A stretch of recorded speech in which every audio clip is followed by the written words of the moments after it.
शुद्धात्मानकम् श्रीरुद्ररूपम् ध्यायेत् शुद्धस्फटिकसङ्काशम् त्रिनेत्रम् पञ्चवक्त्रकम् गङ्गाधरम् दशभुजम् सर्वाभरणभूषितम् नीलग्रीवम् शशाङ्काङ्कम् नागयज्ञोपवेदिनम्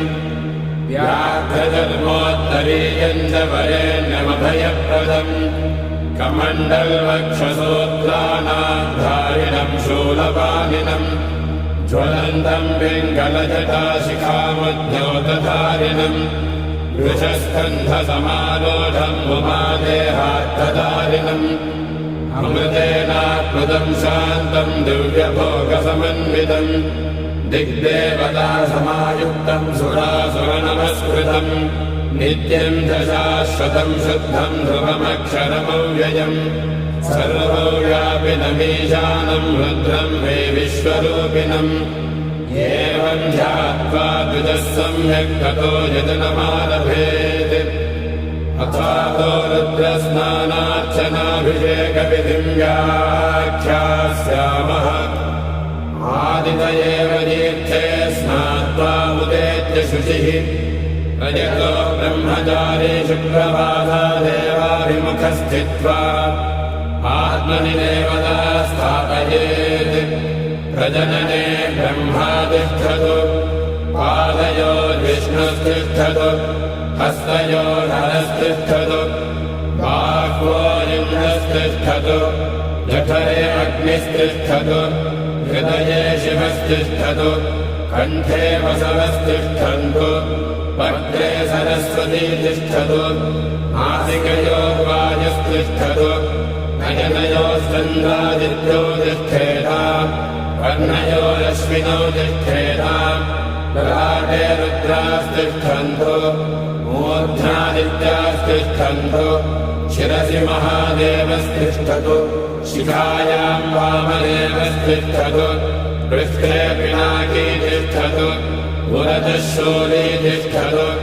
पार्श्वयो शिवाशङ्करो तिष्ठेताम् सर्वतो वायुस्तिष्ठतु ततो बहिः सर्वतोऽग्निज्वालामाला परिवृतस्तिष्ठतु सर्वे शृङ्गेषु सर्वा देवता यथास्थानम् तिष्ठन्तु मागुम् रक्षन्तु ॐ अग्निर्मे वाचिः श्रितः वाहृदये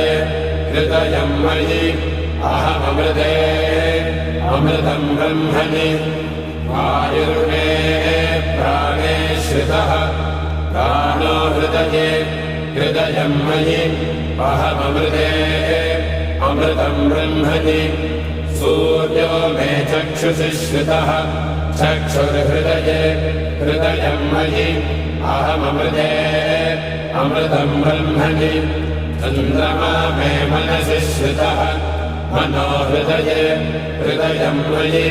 अहममृते अमृतम् ब्रह्मणि दिशो मे श्रोत्रे श्रिताः श्रोत्रगुम् हृदये हृदयम् मयि अहममृते अमृतम् ब्रह्मणि आपो मे रेतसि श्रिताः रेतो हृदये हृदयम् मयि अहममृते अमृतम् ब्रह्मणि पृथिवी मे शरीरे श्रिताः शरीरगुम् हृदये हृदयम् मयि अहममृते अमृतम् ब्रह्मणि ओषधिवनस्पतयो मे लोमसु श्रिताः लोमानि हृदये हृदयम् मयि अहममृते अमृतम् ब्रह्मणि इन्द्रो मे बले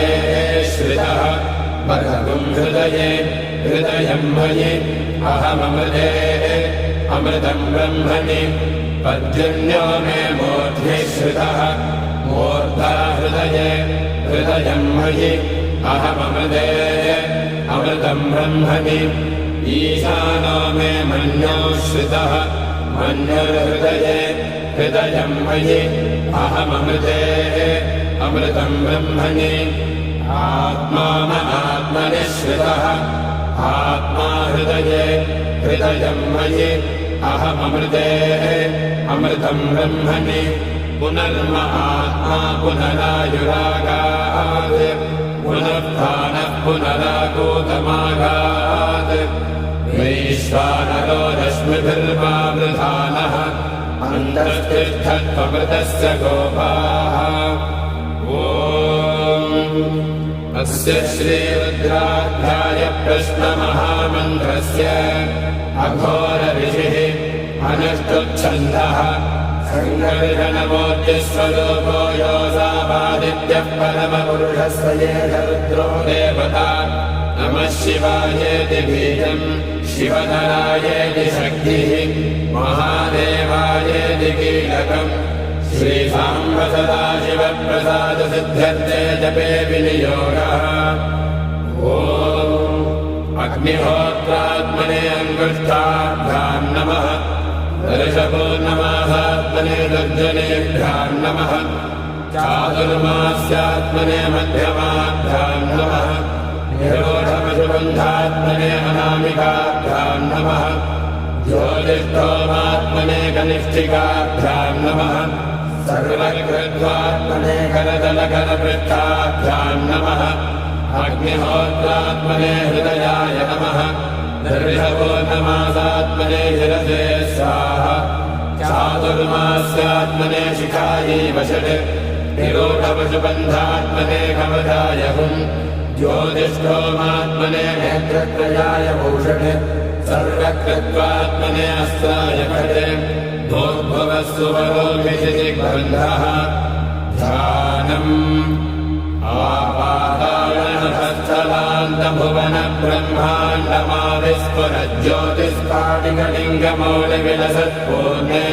आपातालनहस्तलान्तभुवनब्रह्माण्डमाविस्फुरज्योतिस्फाटिकलिङ्गमौलिविलसत्पूर्णेन्दुवान्तामृतैः हस्तोकाप्लुतमेकमेशमनिशम् रुद्रानवाकाञ्जबन्धाये सिद्धये द्रोहणम् विप्रो विविन्देच्छिवम् पीठम् यस्य धरित्रे जलधरकलशम् लिङ्गमाकाशमूर्तिम् नक्षत्रम् पुष्पमाल्यम् गहनकुसुमम् चन्द्रमन्यग्नेत्रम् कुक्षिः सप्तसमुद्रम् हिमगिरिशयनम् सप्तपादालपादम् वेदम् वक्त्रम् षडङ्गम् दशदिशिवसनम् दिव्यलिङ्गम् नमामि ब्रह्माण्डौ व्याप्तदेहापतितहिमरुजा भासमाला भुजङ्गैः कण्ठे कालाकमन्दा कलितशशिकला चण्डकोदण्डहस्ताः रक्षा रुद्राक्षमाला प्रकटितविभवा शाम्भवा मूर्तिभेदा रुद्रा श्रीरुद्रसूक्तप्रकटितविभवा न प्रयच्छन्तु सौख्यम्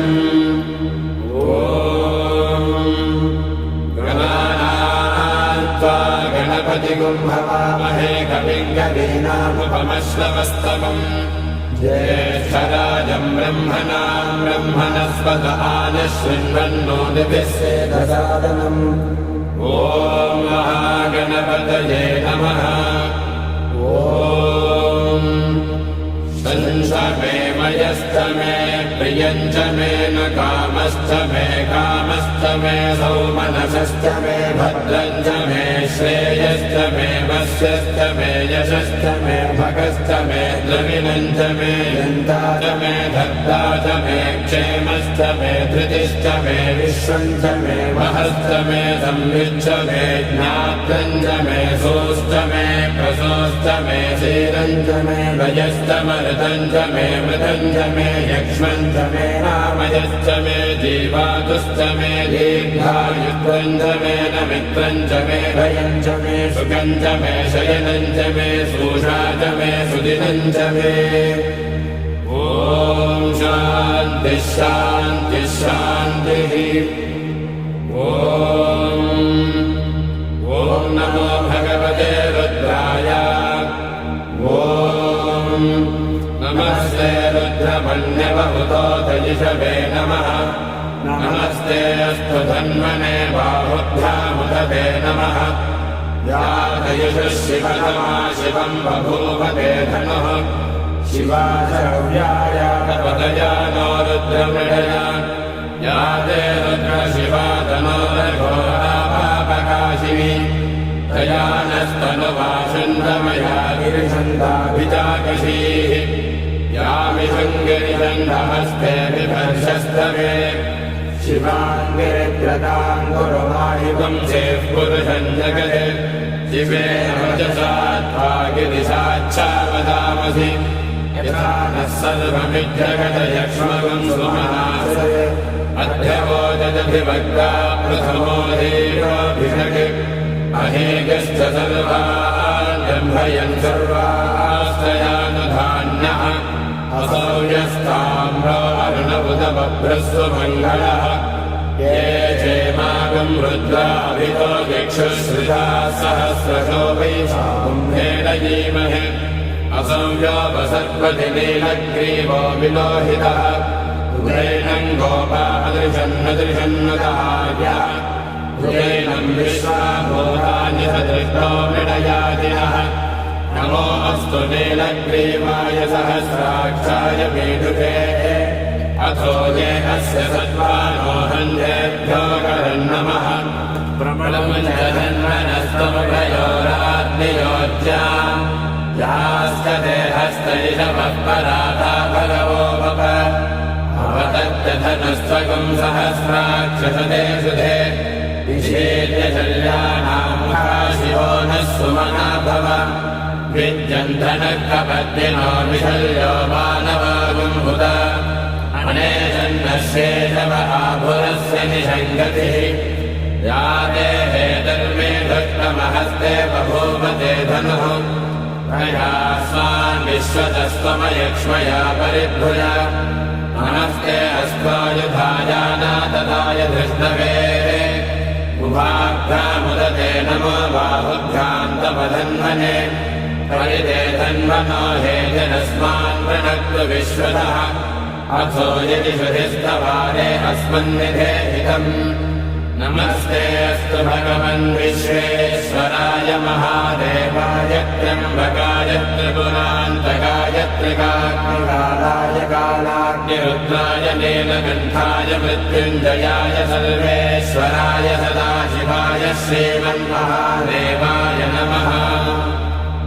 नमो हिरण्यवाहवे सेनान्ये दिशान्तपतये नमो नमो वृक्षेभ्यो हरिकेशेभ्यः पशूनां पतये नमो नमः सस्मिञ्जनाय त्रिषेमते पथीनां पतये नमो नमो वक्रुहाय विव्याधिनेन्नानां पतये नमो नमो हरिकेशायोपवीतिने पुष्टानां पतये नमो नमो भवस्य हेत्ये जगतां पतये नमो नमो रुद्राय तथा विनेक्षेत्राणां पतये नमो नमः सूताय हन्याय वनानां पतये नमो नमो रोहिताय स्थपतये वृक्षाणां पतये नमो नमो मन्त्रिणे वाणिजाय कक्षाणां पतये नमो नमो भुवन्तये वारिवस्कृताय औषधीनां पतये नमो नमः उच्चैर्घोषाय क्रन्दयते पद्येनां पतये नमो नमः कृत्स्नवेदाय धावते सत्त्वनां पतये नमः नमः सहमानाय निर्व्याधिनः व्याधिनीनां पतये नमो नमः खगुभाय निषङ्गिने स्थेनानां पतये नमो नमो निषङ्गिनैषुधिमते तस्कराणां पतये नमो नमो वञ्चते परिवञ्चते स्थायूनां पतये नमो नमो निचेरवे परिसरायारण्यानां पतये नमो नमः श्रिताभ्यो जिघागं सद्भ्यो मुष्णतां पतये नमो नमो शिरद्भ्यो नक्तञ्जरभ्यः प्रकृन्दानां पतये नमो नमः उष्णेशिने गिरिजराय कुडुञ्जानां पतये नमो नमः यशमद्भ्यो तन्वारिभ्यस्तभो नमो नमः आतन्वानेभ्यः प्रतिदधानेभ्यस्तभो नमो नमः आयच्छद्भ्यो सदभ्यस्तभो नमो नमोऽस्यद्भ्यो विद्युद्भ्यस्तभो नमो नमः आसीनेभ्यः शयानेभ्यस्तभो नमो नमः स्वभद्भ्यो जाग्रद्भ्यस्तभो नमो नमस्तिष्ठद्भ्यो धावद्भ्यस्तभो नमो नमः सभाभ्यः सभाबलिभ्यस्तभो नमो नमो अश्वेभ्यो अश्वपतिभ्यस्तभो नमः नमः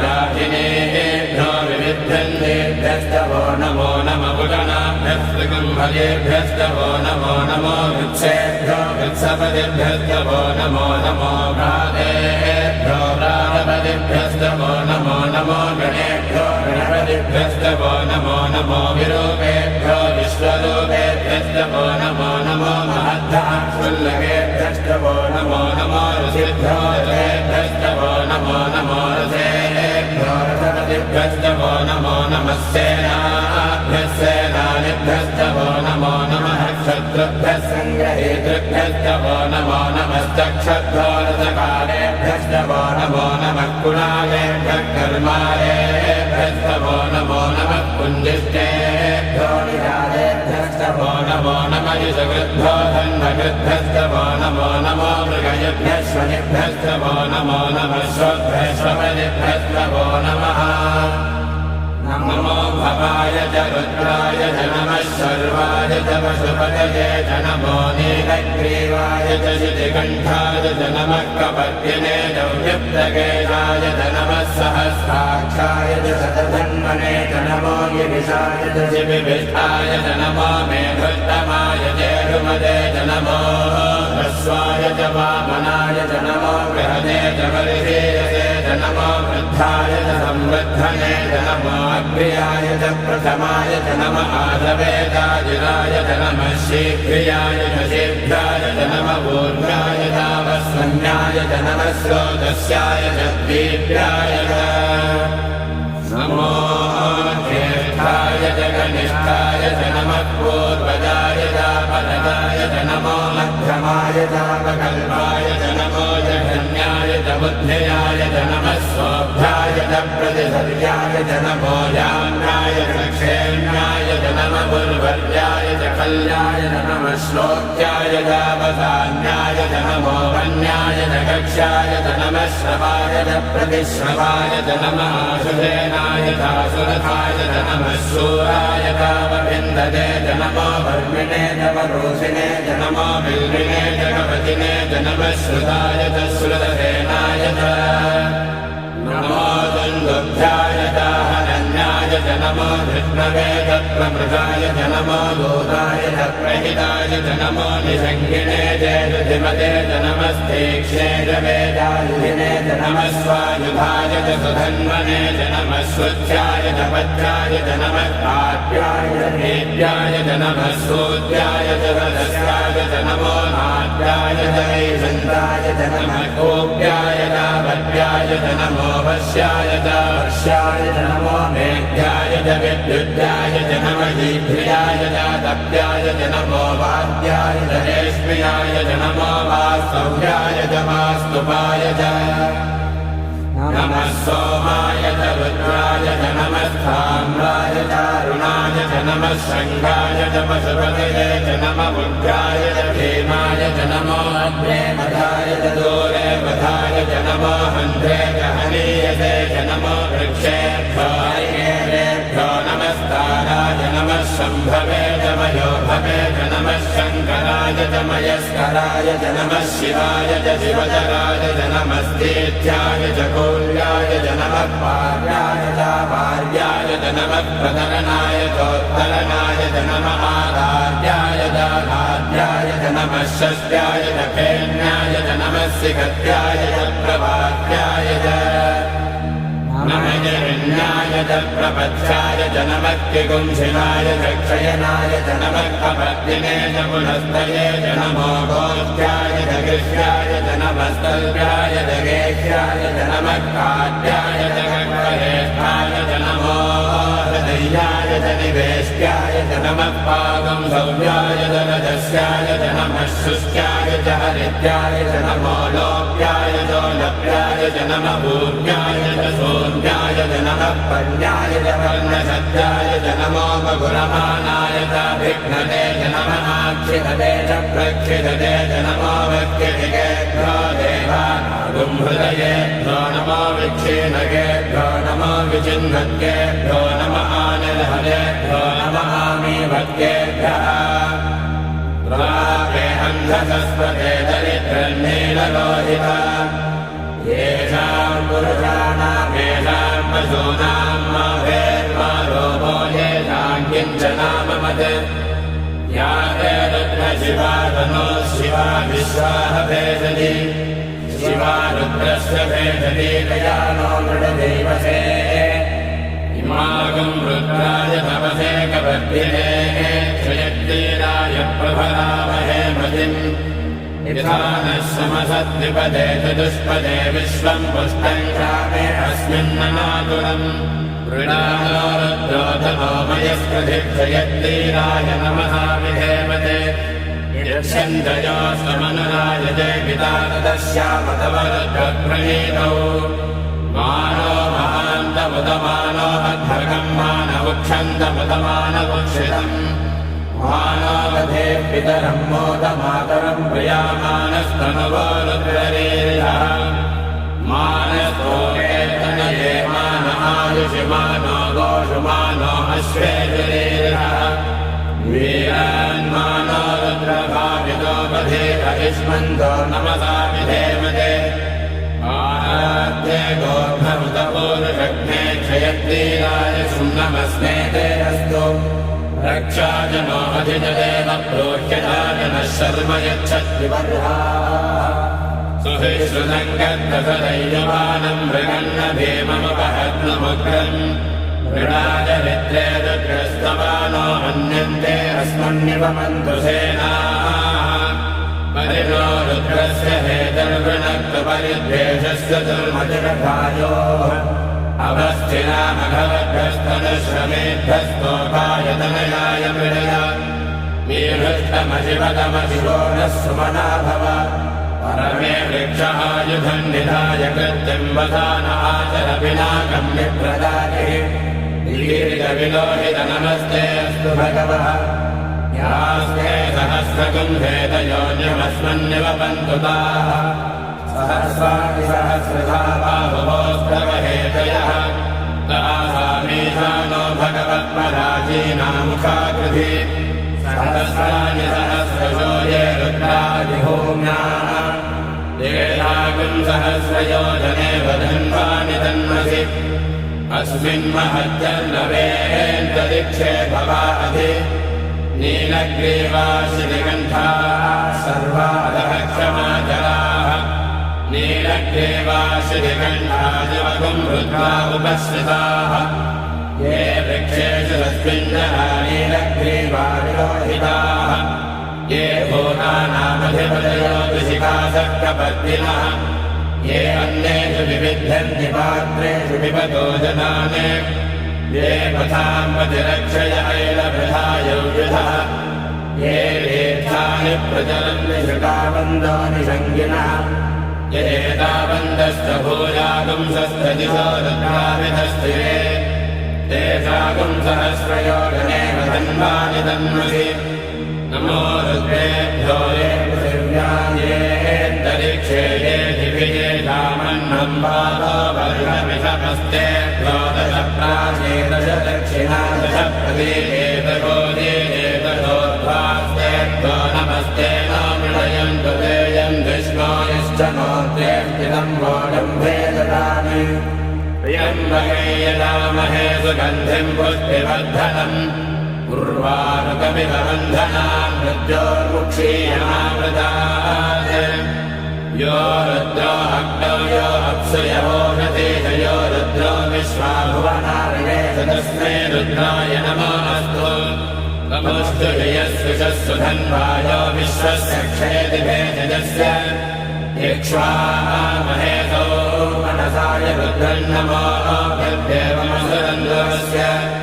अयम् मे हस्तो भगवान् अयम् मे भगवत्तरः अयम् मे विश्वभेदयो यगुम् शिवाभिमर्शनः एके सहस्रमयुतम् पाशामृत्यो मध्याय हन्दवे तान्यज्ञस्य मायया सर्वानवयजामहे मृत्यवे स्वाहा मृत्यवे स्वाहा ॐ नमो भगवते रुद्राय विष्णवे मृत्युर्मे पाहि प्राणानां गञ्जिरति रुद्रो मा विश्वान्तकः तेनान्येनाप्यायस्व ॐ शान्तिः शान्तिः शान्तिः अग्ना विष्णो सजोषसे मामद्धन्तु वाङ्गिरः युम्ने वाजेभिरागतम् वाजश्च मे प्रसवश्च मे प्रयतिश्च मे प्रसिद्धिश्च मे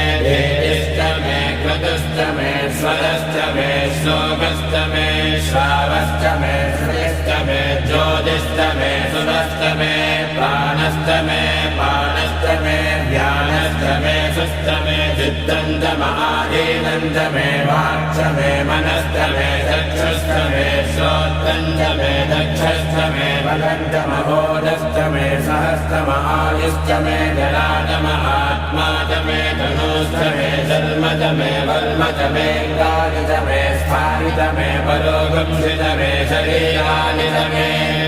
ज्येष्ठं च महाधिपत्यं च मे मन्यश्च मे भामश्च मे मश्च मे भश्च मे देवा च मे महिमा च मे भजिमा च मे प्रसिमा च मे भस्मा च मे ताधुया च मे वृद्धं च मे वृद्धिश्च मे सत्यं च मे श्रद्धा च मे जगश्च मे धनं च मे वशश्च मे कृषिश्च मे क्रीडा च मे मोदश्च मे जातं च मे जनिष्यमानं च मे सूक्तं च मे सुकृतं च मे वित्तं च मे वेद्यं च मे भूतं च मे भविष्यश्च मे सुखं च मे सुवधं च मरुद्धं च मरुद्धिश्च मे कृतं च मे कृत्तिश्च मे मतिश्च मे सुमतिश्च मे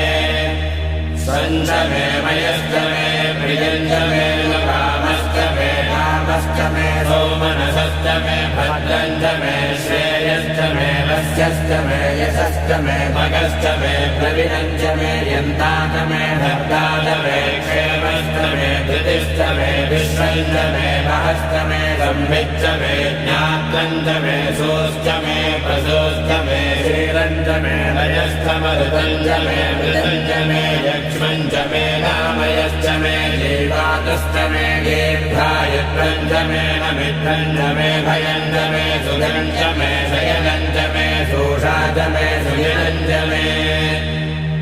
ऊर्च मे सुहृदा च मे भयश्च मे रसश्च मे कृतं च मे मधुश्च मे सख्यश्च मे सतेजश्च मे कृषिश्च मे वृष्टिश्च मे एकदं च मौद्धत्यं च मे दधिश्च मे रायश्च मे पुष्टं च मे पुष्टिश्च मे विभुज मे प्रभुज मे बहुज मे भूयश्च मे पूर्णं च मे पूर्णतरं च मे क्षितिश्च मे भूयवाश्च मे नं च मे क्षुश्च मे व्रीहयश्च मे यवाश्च मे माषाश्च मे धिराश्च मे बुद्धाश्च मे खल्वाश्च मे गोधूमाश्च मे वसुराश्च मे प्रियङ्गवश्च मे नवश्च मे श्यामाकाश्च मे नीवालाश्च मे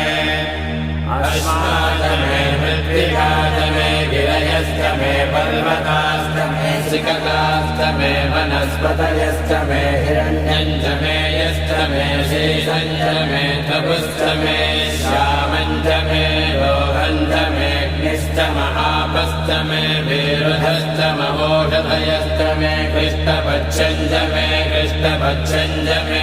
ग्राम्याश्च मे पशवहारण्याश्च यज्ञेन कल्पन्ताम् वित्तं च मे विद्युश्च मे भूतं च मे भूतिश्च मे वसुश्च मे वसतिश्च मे कर्म च मे शक्तिश्च मे अर्थश्च मयेमश्च मयितिश्च मे गतिश्च मे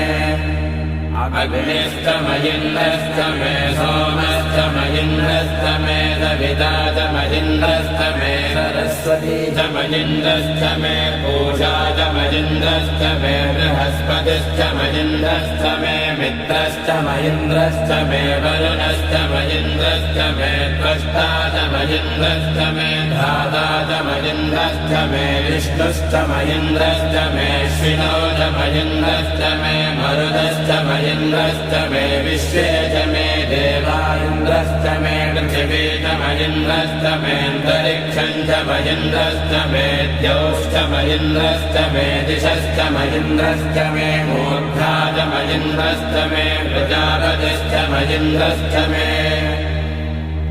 पुंसश्च मे रश्मिश्च मे दाभ्यश्च मेऽधिपतिश्च मवुपापुंसश्च मे कल्यामश्च महेन्द्रवायवश्च मे वैश्वावरुणश्च महाश्विनश्च मे प्रतिप्रस्थानश्च मे शुक्रश्च मे मन्थे च महाग्रयनश्च मे वैश्वदेवश्च मे ध्रुवश्च मे वैश्वानरश्च मरुदग्रहाश्च मे